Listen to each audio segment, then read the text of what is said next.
Oke, halo, balik lagi sama saya. Nah, kali ini kita akan ngomongin subbab selanjutnya mengenai bottleneck. Nah, mungkin ada yang bingung apa itu bottleneck. Oke, sebelumnya kita lihat gambar di sini. Di sini ada kayak tandan air di mana ada 4 pipa yang mengalirkan.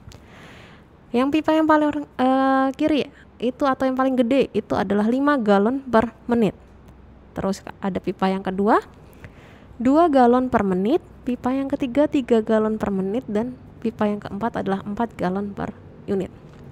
Nah, dari sini kita coba lihat kira-kira berapa sih kira-kira nanti yang keluar, berapa galon? Jawabannya adalah 2 galon. Walaupun yang pipa yang pertama di sini keluarnya 5 galon, akan tetapi pipa yang kedua itu hanya bisa mengaliri sebanyak 2 galon. Yang berefek akan keluar atau air yang keluar di pipa terakhir hanya akan terjadi 2 galon. Nggak mungkin keluar lebih dari 2 galon. Nah, intinya di sini kan yang berarti yang pipa yang paling lemah adalah 2 galon. Nah, sehingga bagaimanapun atau sebesar apapun air yang keluar itu akan terjadi atau yang keluar ada di pipa yang paling kecil. Pipa ini disebut dengan bottleneck.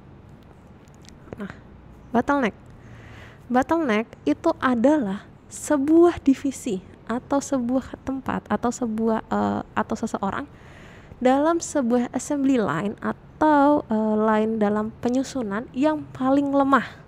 Jadi misalnya di sini kan ada flow. Divisi A, B, C, dan D. Nah, bottleneck terus yang paling lemah dari divisi ini adalah divisi C. Artinya divisi C ini adalah bottleneck. Mereka adalah divisi yang paling lemah dari semua divisi yang ada. Di mana sebuah produksi itu maksimum produksi akan tergantung dari si bottleneck atau divisi yang paling lemah. Misal gini, divisi A bisa produksi 400. Divisi B juga 300. Oke, jadi 400 dikasih ke B. Berarti masih ada 300 nih. Tapi dari divisi C cuman bisa menghasilkan 50. Divisi D bisa menghasilkan lanjutannya adalah 250. Nah, berarti maksimum produksi yang bisa dihasilkan adalah 50. Mau nggak mau, ini kan berarti yang divisi A, B, sama D ini kan menyesuaikan karena maksimum produksinya ada 50. Jadi ini yang paling lemah nih, divisi C. Atau pekerja yang paling lambat gitu dalam sebuah sistem gitu. Itu yang dinamakan dengan bottleneck. Sehingga dalam sebuah perencanaan kita harus memperhatikan mana sih bottleneck gitu di usaha kita. Kenapa? Yang pertama, harus penting bottleneck itu kritikal dari semua planning. Misal gini, kita membuat sebuah planning produksi. Saya mau memplanningkan bahwa setiap harinya saya harus bisa produksi sebanyak 300. Akan tetapi dari segi bottleneck ini dia cuma bisa kerja sebanyak 100 unit. Ya berarti kan kita nggak bisa menentukan maksimum kita adalah 300. Karena unit terlemah kita atau bottleneck kita hanya bisa produksi 100.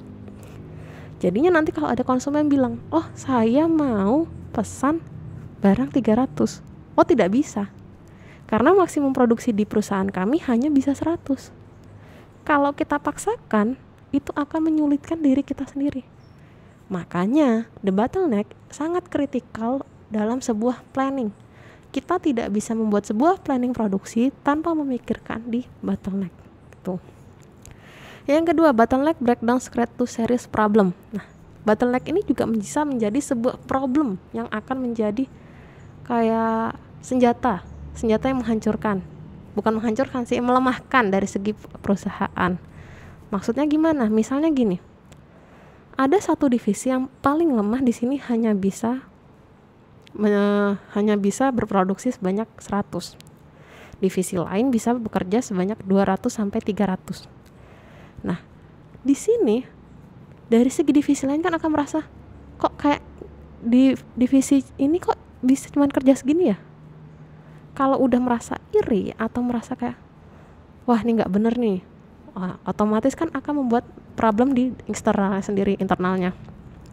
Dari segi eksternal juga akan menjadi problem ketika misalnya ada kayak tadi, ketika ada pesanan, misalnya pesan 300 hanya bisa 100, kan berarti tidak bisa memenuhi apa yang diinginkan oleh konsumen.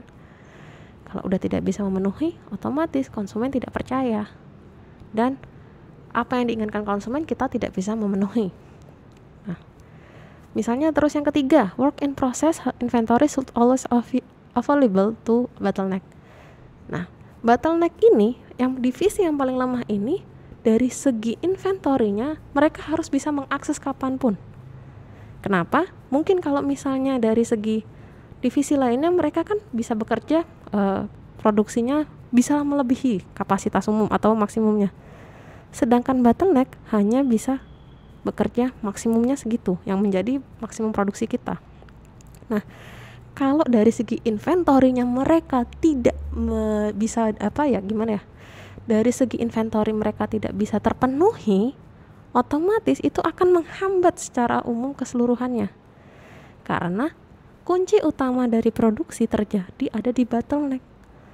Kunci utama produksi maksimum ada di bottleneck. Tapi kalau inventornya tidak bisa diakses oleh bottleneck, otomatis akan merugikan bagi semua unit. Begitu.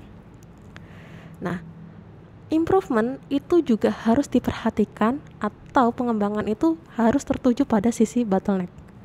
Misal gini, ada 5 divisi. Divisi A bekerjanya 1 jam menghasilkan 30 unit. Divisi B 20 unit, divisi C 25, divisi D ada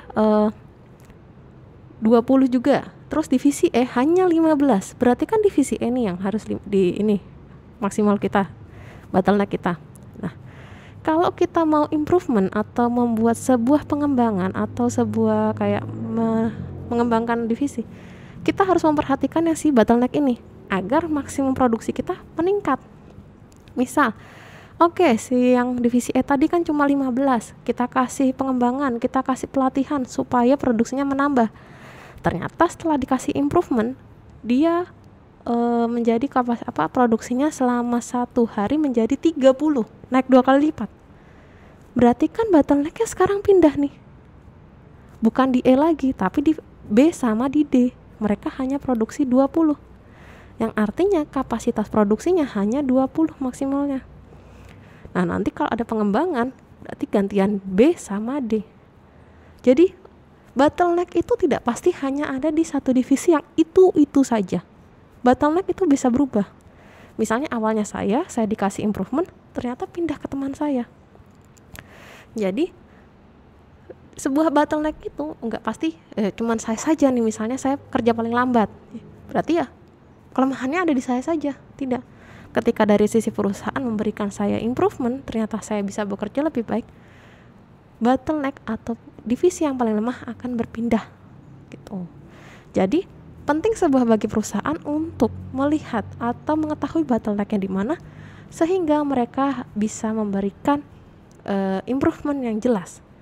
Kalau misalnya tadi yang dikasih improvement itu bukan yang E, tapi yang A, yang dimana dia produksinya 30, yang gak ada gunanya.